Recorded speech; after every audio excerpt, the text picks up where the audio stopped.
누가에게 들리매 이에 사람을 보내어 작은 아들 야곱을 불러 그에게 이르되 내 형 에서가 너를 죽여 그 여한을 풀려 하니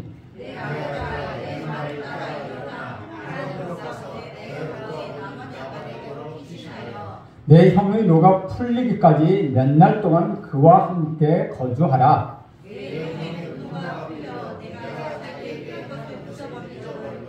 내가 곧 사람을 보내어 너를 거기서 불러오리라. 어찌하면 너희 둘을 이르라.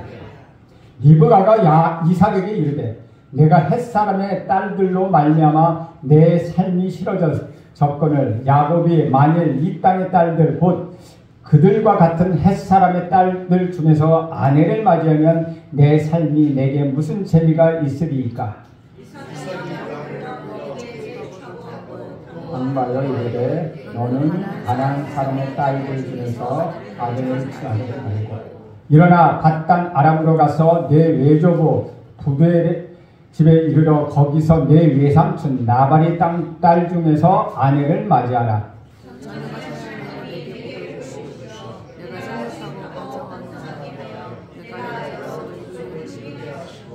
아브라함의 허락하신 복을 내게 주시되 너와 함께한 네 자손에게 주사 하나님의 아브라함에게 주신 땅 곧 내가 거류하는 땅을 내가 차지하게 하시기를 원하노라.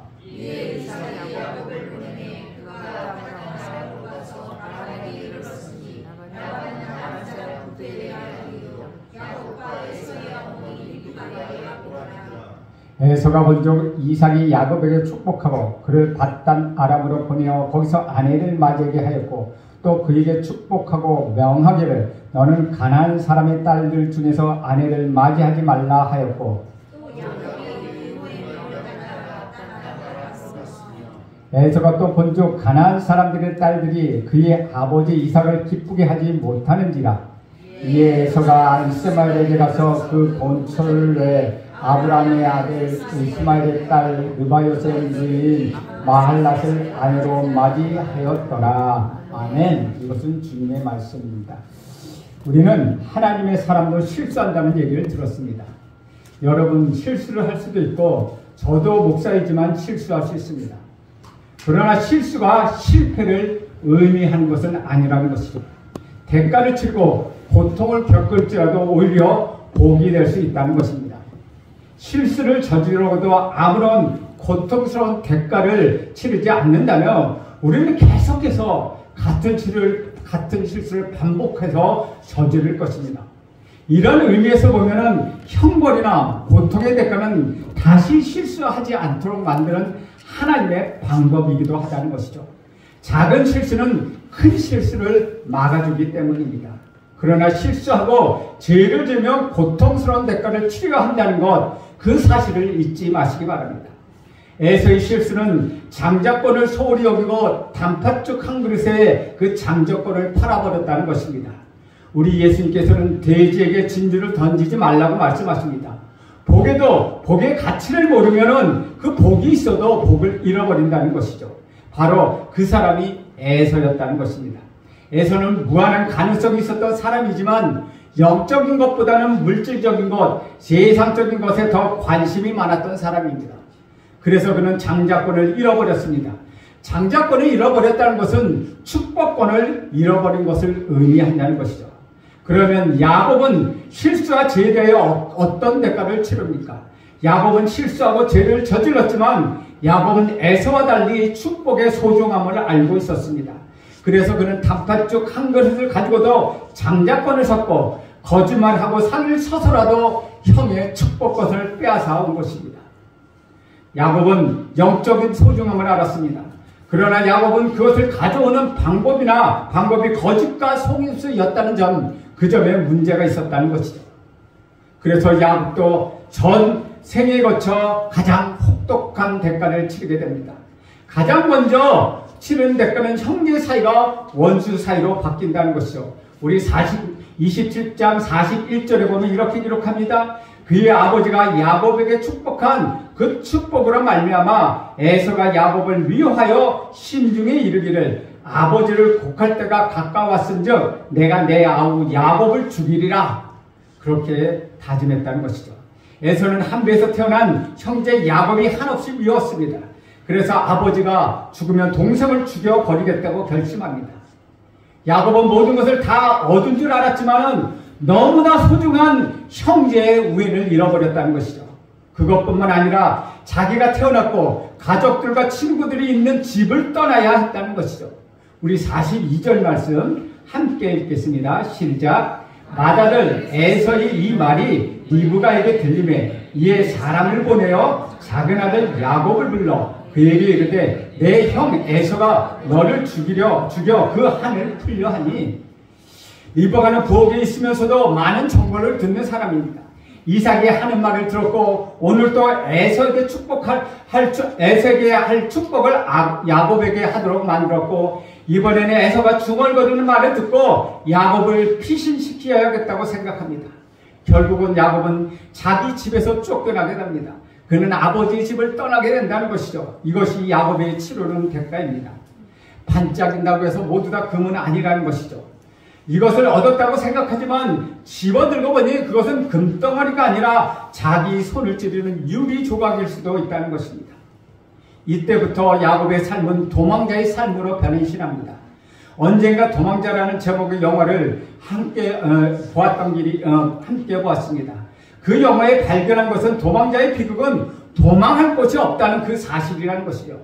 도망자는 결국 추적자의 손에 잡히고 만나는 법입니다. 도피의 삶은 지치고 고독스럽습니다. 우리 인생은 끝없이 하나님으로부터 도망가고 있습니다. 그러나 하나님으로부터 도망가면 갈수록 죄인의 삶은 비극적으로 되어갈 뿐이라는 것입니다. 그 삶은 외롭고 피곤하고 심지어는 자살까지 하고 싶은 정도로 처참한 인생이 된다는 것이죠. 어떤 사람은 오늘날의 사회를 가르쳐 도망하는 사회라고 이야기합니다. 남편과 아내는 서로에게 도망가고 자식과 부모 또한 서로에게서 도망갑니다. 또한 학생은 선생으로부터 국민은 정부로부터 끊임없이 도피하고 있다고 합니다. 리브가는 목표와 목적은 잘 잡았지만 그것을 이루는 수단과 방법은 거짓과 사기였습니다. 그녀는 잘못된 방법으로 목표를 이루는 실수를 거두었습니다. 따라서 그녀에겐 혹독한 대가를 치르는 시련이 있었다는 것이죠. 우리 43절과 44절 함께 읽습니다. 시작. 내 아들아 내 말을 따라 일어나 하란으로 가서 내 오라비 나발에게 피하여 내 형의 노가 풀리기까지 몇 날 동안 그와 함께 거주하라. 리브가는 참으로 단순하게 생각했습니다. 야곱이 하란에 있는 오빠 집에 잠깐 그 몇 날 동안 피신하고 있으면 에서의 화가 풀릴 것이라고 그때 다시 돌아오면 된다고 생각했습니다. 그러나 이것은 리브가의 착각이었다는 것이죠.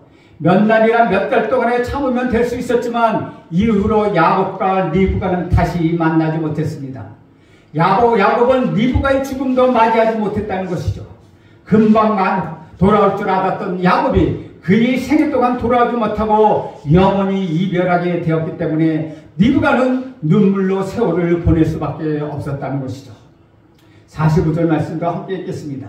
시작. 내 형의 분노가 풀려 내가 자기에게 행한 것을 잊어버리거든 내가 곧 사람을 보내어 너를 거기서 불러오리야. 어찌 하루에 너희 둘을 이루자. 사람의 마음에 못을 박지 마십시오. 한을 심지 마십시오. 에서의 한은 풀리지 않았습니다. 쉽게 풀리게 될 줄 알았던 상처였지만 그렇지 않았다는 것입니다. 리브가는 이렇게 말했습니다. 내가 어찌 하루에 두 사람을 잃어버리겠느냐. 이 말에 리브가의 비애를 보여준다는 것이죠. 어찌 둘을 잃으랴 라는 말은 리브가는 이미 에서를 잃어버렸다고 생각하는 것으로 보여줍니다. 에서와 리브가 사이에는 금이 가고 말았다는 것이죠. 그렇기 때문에 하나를 잃어버린 것도 가슴이 아픈데 어떻게 하루아침에 둘을 잃겠느냐고 말하고 있는 것입니다. 그러면서 리브가는 남편 이삭에게 진실을 말하지 않았습니다. 46절 말씀도 함께 봅니다. 시작. 리브가가 이삭에게 이르되 내가 햇사람의 딸들로 말미암아 내 삶이 싫어졌거늘 야곱이만이 이 땅의 딸들 곧 그들과 같은 햇사람의 딸들 중에서 아내를 맞이하면 내 삶이 내게 무슨 재미가 있으리까. 생명이라고 반역했기 때문에 금방 이해가 되지 않습니다. 여기서는 삶이라고 번역해야 한다는 것이죠. 다시 말하면 내가 이 땅의 딸들과 삶에 무슨 재미가 있겠냐 말씀하신 것, 그것이 더 잘된 번역이라는 것입니다. 내 삶에 무슨 재미가 있겠습니까? 라는 의미라는 것이죠. 지금 야곱이 떠나는 것은 결혼을 하기 위해서가 아니라 에서의 칼날이 무섭기 때문입니다. 그런데 리브가는 그렇게 말하지 않았습니다. 물론 완전히 틀린 말은 아닙니다. 우리에게는 이중성이 있습니다. 말만 들어보면 멋지고 그럴듯한데 속을 파헤쳐보면 실상은 그렇지 않을 때가 많이 있습니다. 리브가가 바로 그랬다는 것이죠. 가정이 풍지박산났습니다. 형과 동생은 원수지간이 되고 야곱은 아버지의 집을 떠나야 했습니다. 아버지 이삭과 어머니 리브가의 마음은 아팠습니다. 이 가정은 믿음의 조상 이삭의 가정입니다. 이것이 믿음의 현실입니다. 우리는 가끔 예수를 잘 믿는 사람에게도 이런 현상을 목격하게 된다는 것이죠. 리브가가 남편에게 떠나는 자식을 위하여 축복해달라고 부탁합니다. 리브가는 이렇게 말합니다. 내가 햇사람 며느리 때문에 얼마나 마음이 상한 줄 아십니까? 그래서 이삭은 야곱에게 너는 햇사람하고 결혼하지 말아라. 가나안 사람하고 결혼하지 말아라. 하나님을 모르는 여자하고 결혼하지 말아라고 얘기합니다. 햇사람의 며느리, 즉 에서의 며느리, 에서는 그 아내를 햇사람에게서 얻었습니다. 그것으로 인하여 리브가가 마음이 심히 아팠다는 것이죠. 결혼은 중요한 것입니다. 이삭은 집을 떠나는 야곱에게 다른 말보다도 하나님을 모르는 이방 사람과 결혼하지 말라는 이야기를 합니다. 결혼은 축복의 산실이니 쉽게 결혼하고 쉽게 이혼하지 말라는 의미이기도 한다는 것이죠. 28장 1절과 2절을 함께 보겠습니다. 시작. 이삭이 야곱을 불러 그에게 축복하고 또 당부하여 이르되 너는 가나안 사람의 딸 중에서 아내를 맞이하지 말고 일어나 밧단 아람으로 가서 내 외조부 부들의 집에 이르러 거기서 내 외삼촌 라반의 딸들 중에서 아내를 맞이하라. 네 사람 중에 가장 결정적인 실수를 한 사람 누구입니까? 바로 이삭입니다. 이삭은 하나님의 뜻을 알면서도 인간적인 방법으로 그 생각을 바꿔버리려고 했습니다. 이삭은 가장이기 때문에 그 실수가 가장 크다는 것이죠. 가장의 결정적인 책임은 남자에게 있다는 것입니다. 그 가정의 결정적인 책임은 남자에게 있습니다. 우리는 남자를 그 집의 제사장이라고 이야기하지 않습니까? 남자가 자기 자리를 지키지 못하면 가족들은 방황하게 됩니다. 이삭이 하나님에게 순종했다면 리브가가 거짓말할 이유가 없었습니다. 리브가가 거짓말하지 않았다면 야곱이 실수하지 않아도 되고 그렇게 떠나지 않아도 되었다는 것입니다. 문제는 가정의 영적 제사장인 이삭이 제 역할을 다 하지 못했기 때문이라는 것이죠. 우리는 여기서 가정이 중요하다는 사실 하나를 발견합니다. 가정에서 제일 중요한 사람은 아버지입니다. 하나님이 우리를 보호하듯이 아버지는 보호자요, 안내자요, 위로자가 되어야 한다는 것이죠. 그러나 대부분의 많은 아버지들은 그렇게 하지 못한다는 것이죠. 자기 자녀를 축복해 줄 만큼 그렇게 떳떳한 아버지가 이 세상에 몇 명이나 있을까? 자기 자식에게 모델이 될 만한 아버지, 성실하게 살고 책임감 있게 살며 자기 가정을 지킨 아버지가 몇 명이나 되겠습니까? 그래서 많은 자녀가 상처를 입고 방황하게 되는 것입니다. 저는 교회 사역 중에서 아버지 학교를 꼭 하라고 권면하고 축복하고 격려하고 싶습니다. 사역에는 많은 열매가 있습니다. 그 프로그램의 참여자 중 10%는 예수 그리스도를 믿지 않는 사람입니다. 이 과정을 수료한 하나의 아버지는 변하게 되고 가정도 변하게 됩니다. 저는 아버지 학교 2기를 수료했습니다. 그때는 멋모르는 상태에서 했지만은 지나고 보니 그 아버지 학교가 아버지를 살게 하니 가정이 살아난다는 것을 알게 되었습니다. 그래서 되도록이면 아버지들은 이 아버지 학교를 하기를 저는 권면합니다. 제가 늘 하는 이야기 중에 한마디가 있습니다. 바쁜 아버지는 나쁜 아버지이다. 돈 버는 것보다 자식을 돌보는 일이 더 중요합니다. 장관이 되고 국회의원이 되고 사장이 되는 것이 뭐 그리 중요한 일입니까? 자기 자식을 돌보지 못한다면 그것들이 무슨 소용이 있겠습니까? 자녀를 양육하는 것은 그만큼 중요한 일이라는 것입니다. 사랑하는 여러분, 돈 벌고 성공하는 일들은 여러분들의 당내에 끝내버리십시오. 축복은 내 자녀와 또 내 자녀에게 대를 이어 계속되는 것입니다. 나 혼자 잘 먹고 나 혼자 누리는 것은 축복이 아니라는 것이요. 이 잘 먹고 잘 살아야 되는 것 우리 당대에서 끝나지 않고 축복의 길로 내려 우리 자녀에게 이 믿음이 이어져서 그 자녀들이 축복이 받기를 간절히 축원합니다. 오늘날 우리 사회가 저주받는 것은 이혼율이 높고 동성연애자가 많기 때문입니다. 많은 사람들이 아이를 낳기 싫어하고 낙태아비를 쉽게 생각합니다. 그것이 의미하는 것은 내 대로 끝내겠다. 나 이상으로 가지 않고 나 이상으로 가치 있고 소중한 것은 없다라고 생각하는 것입니다. 그런 사람들의 역사가 계속 이어져 나가야 한다는 것을 생각하지 않는다는 것이죠. 구약의 중요한 것은 아브라함의 하나님, 이삭의 하나님, 야곱의 하나님이라는 말을 우리는 찾아볼 수 있습니다. 하나님이 말씀하시기를 나는 아브라함의 하나님이며 이삭의 하나님이며 야곱의 하나님이라고 말씀하십니다. 이 표현은 축복은 당대로 끝나지 않는다는 의미를 갖고 있습니다. 축복이라는 것은 흘러넘치고 개성되는 것입니다. 그렇기 때문에 가장 중요한 가치 중에 하나가 바로 가정이라는 것이죠. 현대인들은 이것은 순간적인 쾌락과 자신의 사생활을 맞바꾸기도 합니다. 낙타는 여자의 권리라고 주장하기도 합니다. 이렇게 함으로 인하여 말미암아 스스로 하나님께서 주시는 복의 물줄기를 끊어버린다는 것이죠. 이런 사람에게는 하나님이 어떻게 복을 주시겠습니까? 우리는 엄청난 재앙을 준비하는 미래 사회로 나가는 길목에서 지금 살고 있다는 것입니다. 이삭은 사실 아들을 위한 훌륭한 모델은 아니었지만 그에게 주어진 독특한 축복권이 있었습니다. 아버지는 아들을 축복할 만한 자격이 없을지라도 아버지란 그 이름 때문에 자녀를 축복할 수 있어야 한다는 것이죠. 저는 모든 아버지들이 자녀의 머리에 손을 얹고 축복하는 아버지가 되기를 간절히 소원합니다. 이런 아버지가 진짜 아버지인 것입니다. 그러면 이삭은 어떻게 자녀를 축복했습니까? 첫째, 먼저 권면을 합니다. 내가 이제 집을 나가 살게 되는데 내가 너에게 부탁할 것이 하나 있다 라면서 이야기를 꺼냅니다. 여러분, 군대 가는 자녀에게 무슨 이야기를 하겠습니까? 유학 가는 아들에게 무슨 말을 하겠습니까? 이제 나의 손을 떠나 혼자 살아야 하는 자들에게 무슨 말을 하겠습니까? 그렇게 애지중지 키우는 딸이 시집을 갑니다. 이제 남의 식구가 됩니다. 시집가는 딸에게 무슨 말을 해야 하겠습니까? 부모는 자녀들에게 말이 있어야 합니다. 이삭은 집을 떠나는 아들에게 이렇게 말합니다. 절대로 하나님을 모르는 이방 여자와 결혼하지 말라. 해족속이나 가난한 여자하고 결혼하지 말라. 결혼은 축복의 물줄기입니다. 결혼을 잘못하면 축복은 다 흩어집니다. 특별히 남자들은 2번 결혼하지 말기를 저는 권면합니다. 축복이 흩어져 버립니다. 이삭은 자기 아들에게 많은 말을 할 수 있었는데도 딱 한마디로 이방 여인과 결혼하지 말고 하나님을 경외하는 여자를 배필로 택하라고 말합니다.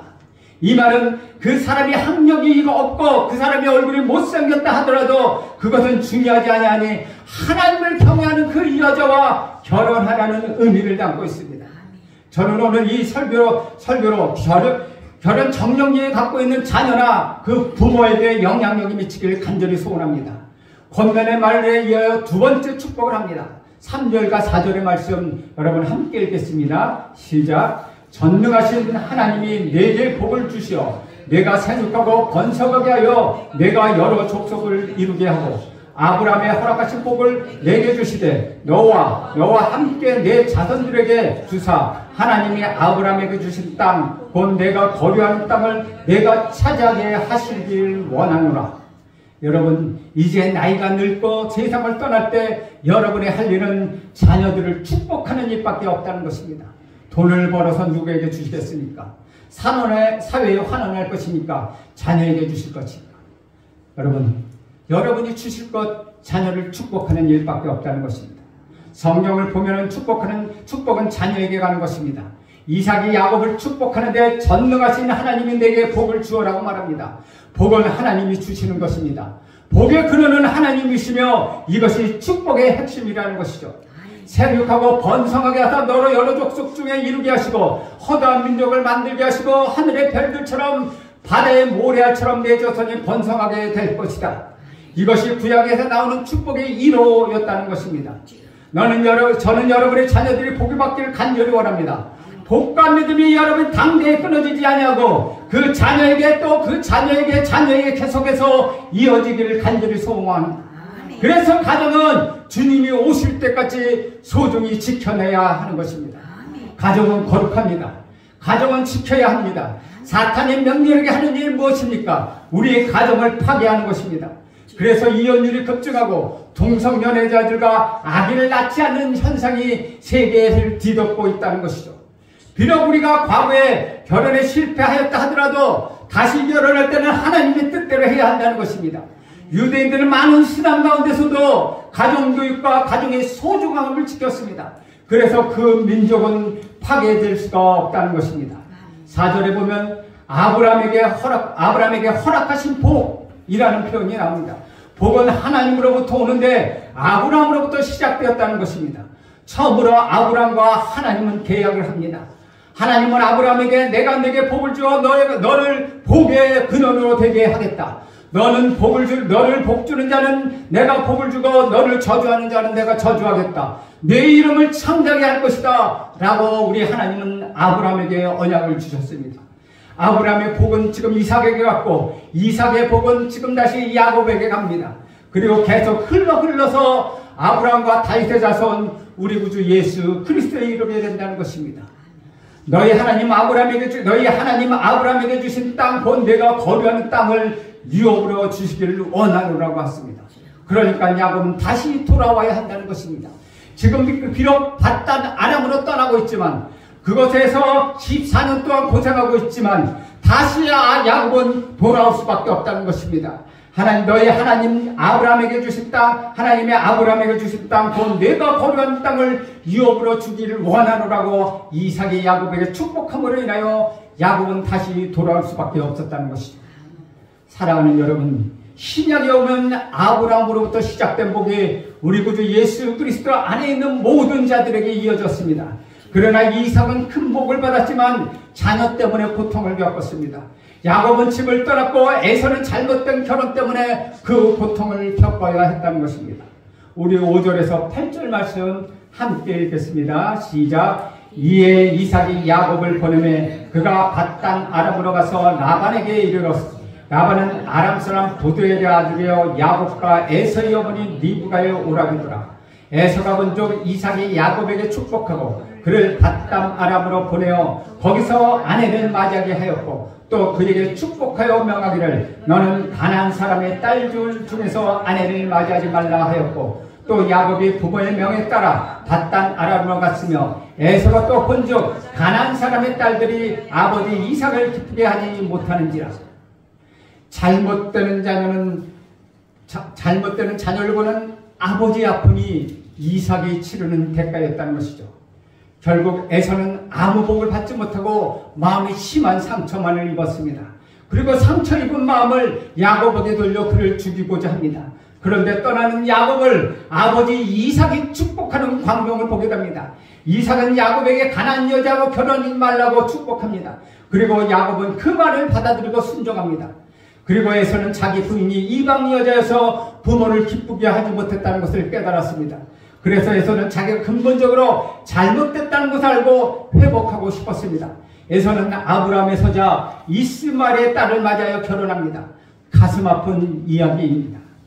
로마서 8장 6절을 생각나게 합니다. 육신의 생각은 사망이요 영의 생각은 생명과 평안이니라.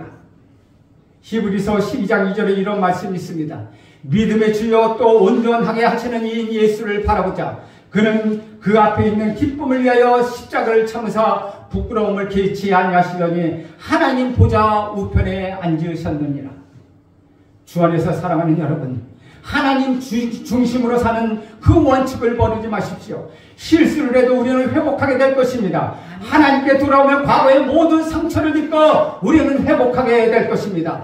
하나님이 우리와 함께 하십니다. 야곱의 축복, 이삭의 축복이 야곱에게 갔듯이 야곱의 축복이 흘러 우리 구주 예수 그리스도에 임한 것을 이뤘듯이 우리 구주 예수 그리스도 안에 모든 이에게 그 축복이 임한 것처럼 그 아브라함의 축복이 저와 여러분에게도 축복이 임하여서 우리가 실수했다 하더라도 하나님 반드시 우리를 회복시킬 것입니다. 우리가 실수했다 해도 하나님 우리에게 복을 주실 것입니다. 우리는 예수 그리스도에 있는 모든 자녀로서 다시 거듭났기 때문입니다. 야곱이 다시 밧다나름에서 하나님이 자기가 거두었던 유대 땅으로 돌아온 것처럼 우리는 방황의 길에서 예수 그리스도로 인하여 다시 하나님의 품으로 옮게 되었습니다. 그러므로 우리는 축복은 우리 자녀에게 계속 이어져 나갈 것입니다. 우리의 축복은 우리의 자녀의 자녀를 이어서 하나님을 영광스럽게 하는 그 축복이 될 것입니다. 여러분 이것을 기억하시며 비록 실수했다도 실망하지 말고 비록 실수했다도 좌절하지 말고 하나님 앞에 나와 더욱 하나님 앞에 엎드리십시오. 그러면 하나님께서 반드시 여러분을 회복시켜 주실 것입니다. 기도합니다. 하나님 아버지, 우리 성도들의 삶의 실수를 통하여 하나님을 더 가까이 나가게 하옵소서. 축복의 본질에 들어가게 하옵소서. 예수님의 이름으로 기도합니다. 아멘.